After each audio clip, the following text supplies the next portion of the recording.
Assalamualaikum warahmatullahi wabarakatuh. Hai teman-teman sobat literasi yang ada di rumah. Ketemu lagi di podcast Literasi Sulawesi Utara. Senang sekali hari ini Dila karena kedatangan tamu yang spesial. Dikenal vokal Syailah. Tapi sebelum Dila mengenalkan teman bicara kita hari ini, jangan lupa untuk subscribe, like, komen, dan share di podcast Literasi Sulawesi Utara. Oke. Hari ini judul kita adalah literasi dan pendidikan lingkungan. Teman bicara kita kali ini seorang aktivis di Sulawesi Utara, kerap fokus pada isu-isu perempuan dan lingkungan. Kemudian juga penerima penghargaan dari UNDP, menjadi perwakilan Indonesia dalam penerimaan penghargaan in Peace Award 2015 ya Kak ya. Kategori Untold Stories, Women Transforming Their Communities. Nama lengkap beliau adalah Jul Takaliwang. Nggak salah ya Kak ya? Ya. Akrab disapa Kak Jul. Hai Kak. Halo. Apa kabar? Baik. Luar biasa, hari ini cerah ceria ya kan? Puji Tuhan. Merona ya kan? Walaupun kayaknya matanya sembab, kurang Iya, tidur ya Kak? Karena banyak pikiran. Oh, banyak pikiran, oke. Judul kita hari ini Kak tentang literasi dan pendidikan lingkungan. Oke. Nah,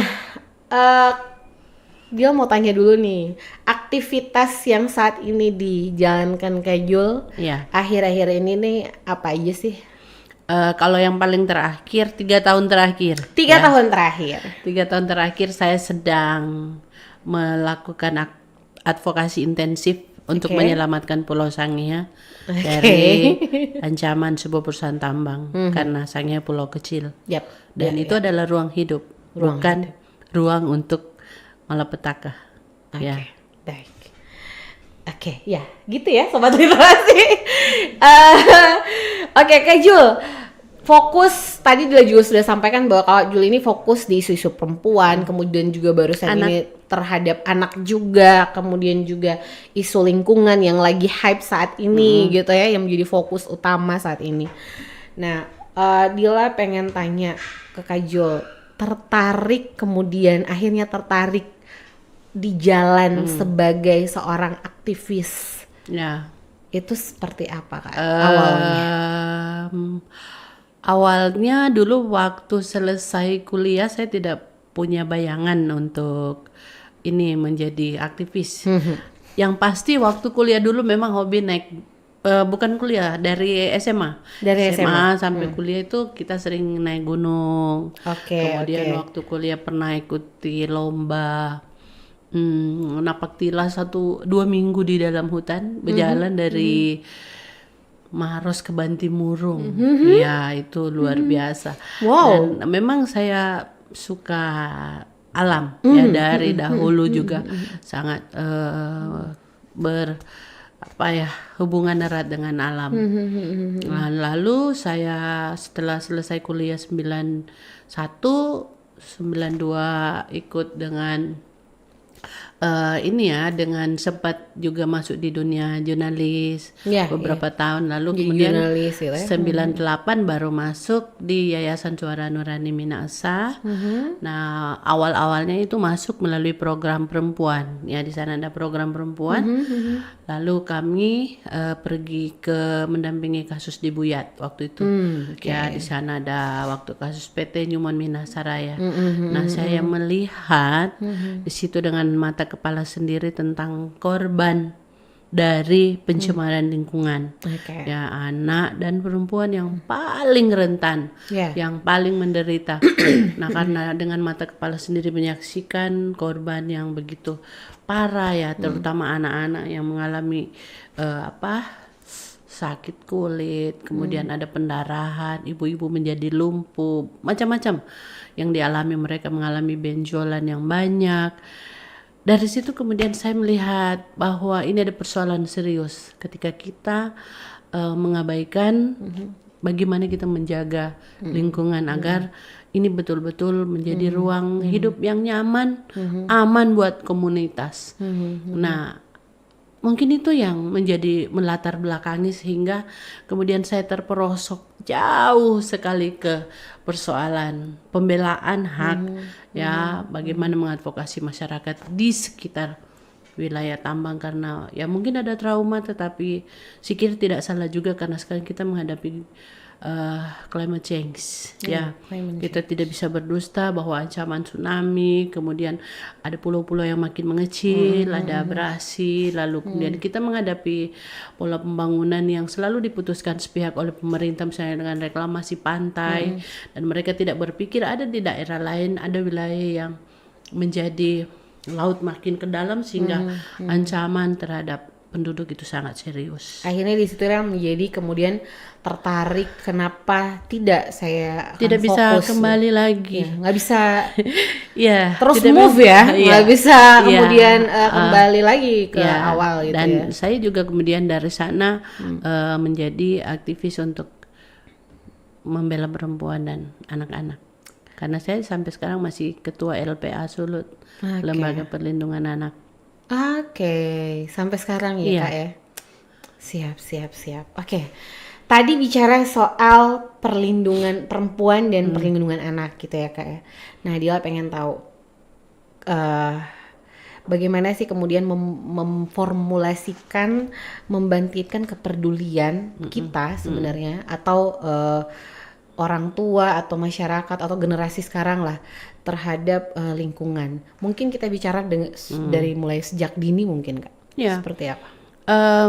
Begini, kalau dari dalam rumah ya itu kan lingkungan terkecil lingkungan terkecil.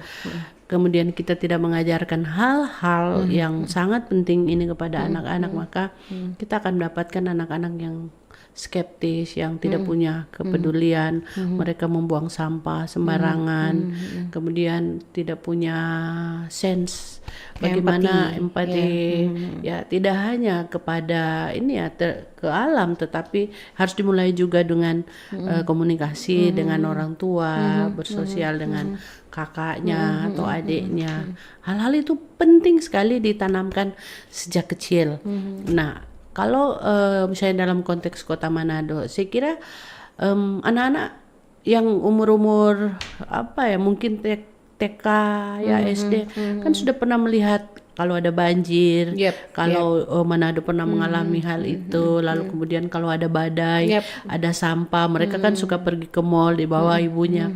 Nah, hal-hal itu yang mestinya dibicarakan atau setidaknya melalui media televisi. Kalau anak ditemani, orang tua itu bisa bercerita kenapa bisa seperti itu. Anak-anak yang justru kalau dibangkitkan emosi mereka, ditumbuhkan dari kecil, itu akan sangat baik. Berbeda dengan kesadaran itu akan datang terlambat. Kalau kesadaran datang terlambat itu kan dipaksakan. Makanya kita tidak heran banyak orang yang masih membuang sampah misalnya di mikrolet di mana-mana itu dilepas. Gemes ya Kak. Dan saya misalnya kalau untuk konteks Kota Manado, kebetulan selalu saya berjalan kaki pagi di Malalayang, di Malalayang Beach Walk gitu. Pantai Tapi berjalan. itu sih Pantai Malalayang. Itu sedih sekali karena di setiap tempat duduk yang begitu asik, kita memandang laut di bawah pohon, plastik berserakan, mau plastik kemasan botol minuman, mau plastik kantong plastik, kemudian kemasan-kemasan makanan. Sedih karena yang pasti datang situ mungkin saja usia-usia yang bisa masih remaja, pemuda atau juga orang dewasa. Berarti kalau kita memaksakan kesadaran, padahal kan di situ sudah ditulis jangan membuang sampah, buang sampah di tempat yang disediakan. Ada tempat sampah, bahkan ada kotak-kotak yang menyiapkan untuk plastik, untuk daun-daun, untuk semuanya ada.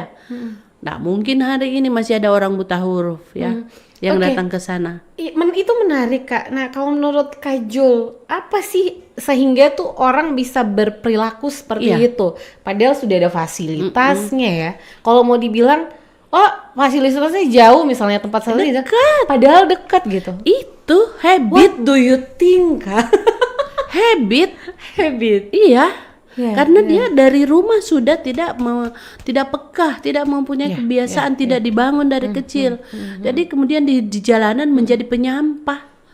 Dan mereka tidak merasa prihatin, tidak ada empati kepada orang-orang yang misalnya ada ibu-ibu yang menjadi tukang sapu. Saya pernah menulis di laman Facebook tentang seorang perempuan yang masih pagi-pagi dia ingin Manado mendapatkan waktu itu penghargaan yang beberapa tahun lalu pernah didapat di Kota Manado untuk yang dari Kementerian Lingkungan Hidup Adipura. Jadi waktu itu ada penilaian Adipura. Masih jam 4 pagi ibu itu sudah dengan sapu dia meninggalkan anaknya yang mau sekolah SD, mau suaminya. Hanya karena dia mau mendapatkan penghargaan itu. Akan membantu gitu ya mendapatkan penghargaan itu. Orang tidak berempati ya, orang bukan persoalan kemudian ibu ini kan digajikan tidak bisa berpikir begitu. Tapi kan tempat ini tempat umum yang bisa dinikmati kita semua. Betul, dan akan menjadi sangat menyenangkan, membahagiakan buat orang berolahraga tambah sehat karena dia ada di tempat yang sehat dan itu yang susah sampai hari ini. Nah, habit ya Kak? Habit dan kemudian penegakan hukum lemah. Kota Manado kan punya perda sampah atau apa, tapi kemudian tidak ada di sana yang menjaga, misalnya tangkap dulu orang yang melakukan itu, yang membuang itu, atau mungkin mereka kan sampai pagi atau sampai bisa saja mereka sudah tengah malam dan para petugasnya sudah tidak ada. Tetapi kalau ada 1-2 orang atau sampai 10 orang ditangkap, ya kan maksudnya diberi sanksi ya. Kayaknya akan ada efek jerah gitu ya. Harus ada. Jadi peraturan dibuat itu ya harus ditegakkan. Bukan peraturan dibuat jadi supaya tambah banyak dan kemudian nanti dipresentasikan di tingkat nasional. Oh, di Manado sudah ada perda sampah, tapi pelaksanaannya 0,0. Oke, ya baik. Lagi sementara mungkin ya kan. Dan Kak, berarti kan tadi kalau Kak Jul sampaikan bahwa berarti harus sejak sedini mungkin orang tua itu harus benar-benar menumbuhkan aware dan care terhadap anak sejak dini itu harus ditumbuhkan. Contoh yang paling kecil mungkin di dalam rumah itu harus ada tersedia tempat sampah gitu ya Kak ya. Tempat sampah. Lalu kemudian misalnya diperlukan juga misalnya dari hal-hal kecil untuk 3R kan, reuse, menggunakan lagi. Oh iya, yang bisa didaur ulang, yang recycle ya. Misalnya dia ada kantong plastik nih tempat begitu dia habis beli makanan, disuruh lipat lah sama misalnya mamanya, ini kenapa kok dilipat? Ya biar kita mau belanja lagi bisa taruh di sini. Itu kan hal-hal yang sangat sepele sebenarnya. Betul. Tapi kalau tidak dilakukan ya kita tidak ada kontribusi apapun terhadap bagaimana menjaga lingkungan. Sekarang misalnya sampah di Kota Manado sudah 1 hari itu berapa ton per hari produksi dari rumah. Nah, kalau kemudian kita tidak mereduksi, tidak meminimalisir, ya kita kan produksi sampah setiap hari kan? Nah, itu dia dari setiap rumah. Nah, kalau dalam rumah itu ada upaya-upaya yang dilakukan untuk meminimalisir supaya kita tidak menggunakan plastik yang banyak atau menjadi kontributor sampah yang besar ke itu ya. Paling nyanda itu ya lahan pembuangan di TPA itu masih bertahan sampai beberapa tahun ke depan. Tetapi kalau kemudian kita menjadi penyumbang sampah terbesar ya itu lagi nanti pindah lagi di tempat yang baru. Iya kan. Dan ya kota ini menjadi kota yang menjadi ruangan penuh sampah. Iya, yang harapannya tidak begitu ya Kak. Iya, itu paling ini ya paling dekat dengan kita ya sampah ya, terkait konteks lingkungan. Tetapi sangat perlu juga kita menumbuhkan kesadaran kepada pemerintah untuk kemudian berpikir lebih jernih, lebih cerdas, lebih arif dalam konteks pengelolaan lingkungan hidup ya. Misalnya di sekolah, di sekolah jangan selalu dibangun gedung semua, di situ harus ada pohon, ya, supaya anak-anak merasa nyaman di situ kan mereka juga menemukan ternyata kalau ada di bawah pohon baca apa itu enak, nyaman. Nah, jangan Oksigen semuanya bagus, dibangun gitu. gedung, jangan semuanya AC. Ya, yang kemudian menyumbang ozon kita makin tinggi, hancur, makin lubangnya makin besar dan apa dampaknya? Makin panas. Jadi itu kan di sekolah pasti ada pelajaran-pelajaran itu kenapa ozon makin besar efek lubangnya, efek rumah kaca. Iya. Apa solusinya? Antara lain itu harus dilakukan di sekolah. Ya, saya melihat mungkin saya tidak tahu kalau sampai sekarang, tapi dulu di sekolah SM di Ebenezer ada sampai buat menanam sayur atau apa hidroponik. Jadi mendekatkan anak pada praktek-praktek aktivitas yang lingkungan gitu ya. Praktek yang membuat lingkungan menjadi baik. Nah, sekarang ada di Manado ada gerakan yang membuat ekoenzim, ya, mengurangi sampah karena dari buah, dari sayur, dari bahan-bahan ini bahan bakunya banyak yang akan dibuang yang organik. Kita bisa membuat ekoenzim. Ekoenzim itu bisa untuk mereduksi misalnya sungai yang sudah penuh dengan limbah, kalau kita tuang sekian liter itu sampai ke laut, maka efeknya bukan hanya di sungai itu, tapi juga sampai di laut. Nah, kemudian ekoenzim punya fungsi-fungsi lain seperti pupuk, dan itu hanya kita mengumpulkan sayur-sayur, buah, sisa makanan ya. Tapi sayur ya, mungkin ada beberapa yang tidak bisa, tapi yang paling banyak itu dari buah-buah yang tidak bisa lagi jual misalnya dikonsumsi, tapi yang harus masih bagus, jangan yang berjamur itu dihaluskan, lalu kemudian ada ditambahin gula merah supaya dia fermentasi bagus, lalu 3 bulan ditutup. Tapi ada cara-caranya, pelatihannya. Anak-anak bisa didorong diedukasi gitu. untuk hal-hal itu, karena selain kita mengurangi sampah organik, karena sampah organik juga ini kan dia membuat gas metan lebih banyak ke udara. Betul. Tapi kalau kemudian kita mengarahkan dikembalikan ke alam dan dia berfungsi baik, maka berarti paling tidak kita punya kontribusi dan sumbangsi untuk memulihkan alam. Manusia sebenarnya alam tidak butuh manusia yang butuh alam. Jadi bagaimana kemudian manusia yang punya akal pikiran itu harus memperpanjang usia kita untuk bisa terus menikmati alam ini. Sepakat. Benar-benar saya setuju dengan Kak Jo bahwa memang pendidikan lingkungan itu harus sejak sedini mungkin, dan hal sekecil itu pun harus kita pikir. Dari mulai melipat plastik ya, mungkin membuang ini permen juga bisa dibuat, ini kan kulitnya bisa dibuat aksesoris atau banyak hal hasil kerajinan yang bisa dan memang benar dibuat dari situ. Dan yang paling penting sebenarnya menanamkan tadi masuk ke kesadaran dia untuk bahwasannya membuang sampah itu sebenarnya adalah salah satu kejahatan yang kita lakukan gitu terhadap lingkungan. Makanya saya tuh paling Kak Dila tuh paling agak gemes ngeliatin orang bisa-bisanya dia dengan gampangnya membuang sampah di jalan, atau misalnya di dalam mobil dia bisa membuang sampah yang kayak nggak ada berdosanya gitu, atau misalnya di mall puntung rokok kadang-kadang dilempar begitu. Itu kayak semacam kok nggak ada akal budi sama sekali, tidak ada akal sehatnya. Akalnya tidak sehat. Oke, Kak Jo. Terakhir Kak Jo, sebelum kita menutup, nggak kerasa ya udah terakhir. Panjang, harusnya sih panjang, tapi ya memang waktu. Nanti kan next, kan harus ada sesi 1, ada sesi 2 gitu kan Kak. Eksploitasi namanya.